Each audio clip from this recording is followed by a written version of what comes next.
Shalom, selamat pagi Bapak Ibu Saudaraku yang dikasihi Tuhan. Salam sejahtera buat saudara semua dimanapun berada. Saya mengajak Bapak Ibu Saudara untuk bersaat teduh dan berdoa dalam renungan penuntun kehidupan setiap hari. Kiranya damai sejahtera dan sukacita oleh Roh Kudus senantiasa melimpah dalam hati dan kehidupan kita semua. Tema penuntun untuk hari ini adalah hati yang suci. Ayat bacaan kita terdapat di dalam Injil Matius pasal yang kelima ayat yang ke-8. Berbahagialah orang yang suci hatinya, karena mereka akan melihat Allah. Bapak Ibu Saudaraku yang dikasihi Tuhan, sampai pada program ini mungkin sebagian kita berkata, di dalam dunia yang penuh dengan dosa ini, dalam dunia yang telah tercemar oleh berbagai dosa dan kejahatan ini, bagaimana mungkin ada seorang yang masih mampu berjalan dalam kekudusan? Ini sesuatu yang memang kelihatannya dilematis. Mengapa? Karena di satu sisi Alkitab tegas dan jelas berkata, sebab tanpa kekudusan tidak ada seorang pun yang dapat melihat Allah. Tetapi di sisi yang lain kita melihat kenyataan hidup ini.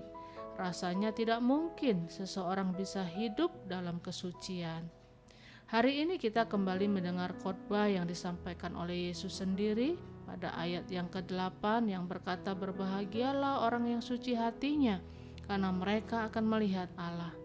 Kita akan belajar dari khotbah Tuhan Yesus tentang hati yang suci ini, dan mari kita jadikan sebagai penuntun hidup kita sepanjang hari ini. Yang pertama, kita belajar bahwa kesucian perbuatan kita dimulai dari kesucian hati.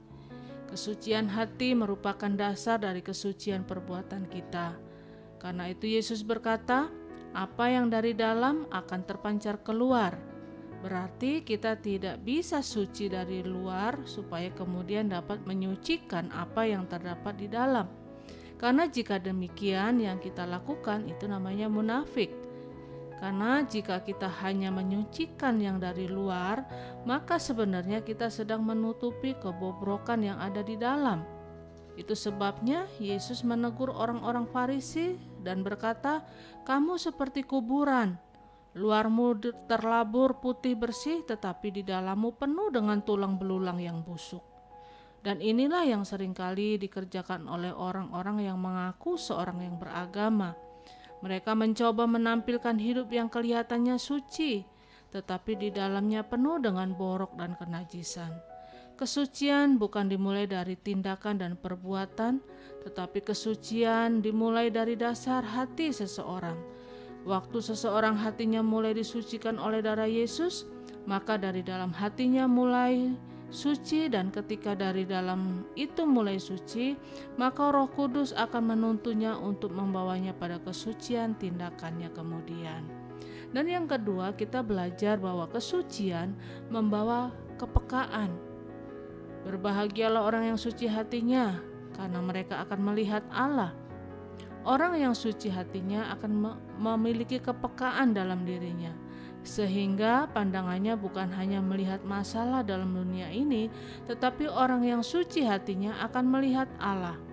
Orang yang tidak suci hatinya akan melihat masalah di tengah pergumulan hidupnya, tetapi orang yang suci hatinya bahkan tetap dapat melihat pembelaan Allah di tengah keadaan yang paling sukar dalam hidupnya. Saudara ingat bagaimana yang Alkitab ceritakan tentang seseorang yang bernama Stefanus? Dia dirajam batu sampai mati. Hatinya yang suci bukan hanya bisa membuat dia melihat orang-orang yang geram dan marah kepadanya, bahkan melemparinya dengan batu. Tetapi hatinya yang suci dapat membuat dia melihat Yesus berdiri di atas singgasananya dan menyambut dia. Itu sebabnya Stefanus dapat berkata, Bapa, ampunilah mereka, karena mereka tidak tahu apa yang mereka perbuat. Stefanus masih punya hati untuk meminta pengampunan bagi mereka. Jangan timpakan kesalahan mereka kepada mereka. Kenapa?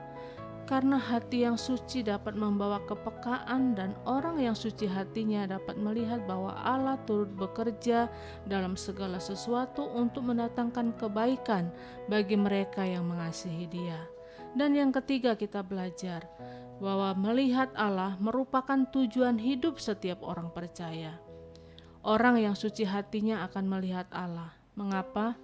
Karena pengalaman untuk berjumpa dengan Allah merupakan tujuan hidup setiap orang percaya. Harinya akan tiba, kata Alkitab, setiap lutut akan bertelut, setiap lidah akan mengaku bahwa Yesus Kristus adalah Tuhan. Tujuan orang percaya bukan punya mobil yang lebih canggih. Tujuan orang percaya bukan supaya lebih kaya lagi. Tujuan hidup orang percaya bukan supaya punya nama yang lebih terkenal lagi. Tetapi tujuan hidup setiap orang percaya adalah dapat berjumpa dengan Yesus.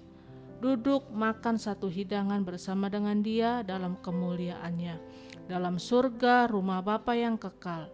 Sehingga walaupun mungkin saudara tinggal di rumah kontrakan, mungkin HP yang saudara pakai untuk mendengarkan program ini adalah satu-satunya harta yang saudara miliki, tetapi percayalah bahwa harta terbesar yang saudara miliki adalah Yesus yang menjamin keselamatan saudara. Jadi Bapak Ibu Saudaraku yang dikasihi Tuhan, ingatlah bahwa kesucian dimulai bukan dari tindakan atau perbuatan, tetapi dimulai dari hati.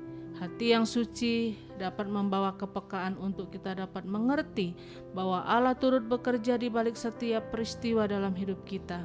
Dan dengan hati yang suci kita dapat melihat Allah, karena melihat Allah adalah tujuan hidup setiap orang percaya. Amin. Mari kita berdoa. Bapa, kami bersyukur buat firman-Mu pagi hari ini yang kembali kami dengar, yang boleh kami baca dan kami renungkan. Bapa, berikan kepada kami hati yang suci. Mampukan kepada kami untuk menjaga hati kami, untuk hidup di dalam kekudusan, agar kami layak di hadapan Tuhan, agar kami memiliki kepekaan untuk mendengar suara Tuhan, untuk melakukan apa yang menjadi kehendak Tuhan. Dan kami berdoa, Tuhan, jadikan hidup kami berkenan di dalam kesucian kami, dalam kekudusan kami.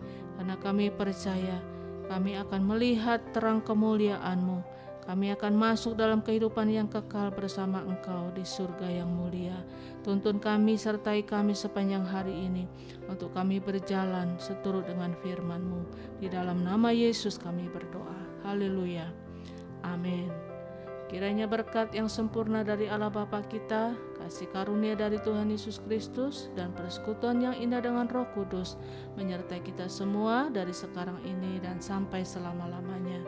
Maju terus dalam tuntunan Tuhan, tetap semangat, sampai jumpa esok hari dalam penuntun kehidupan setiap hari, dan Tuhan Yesus memberkati.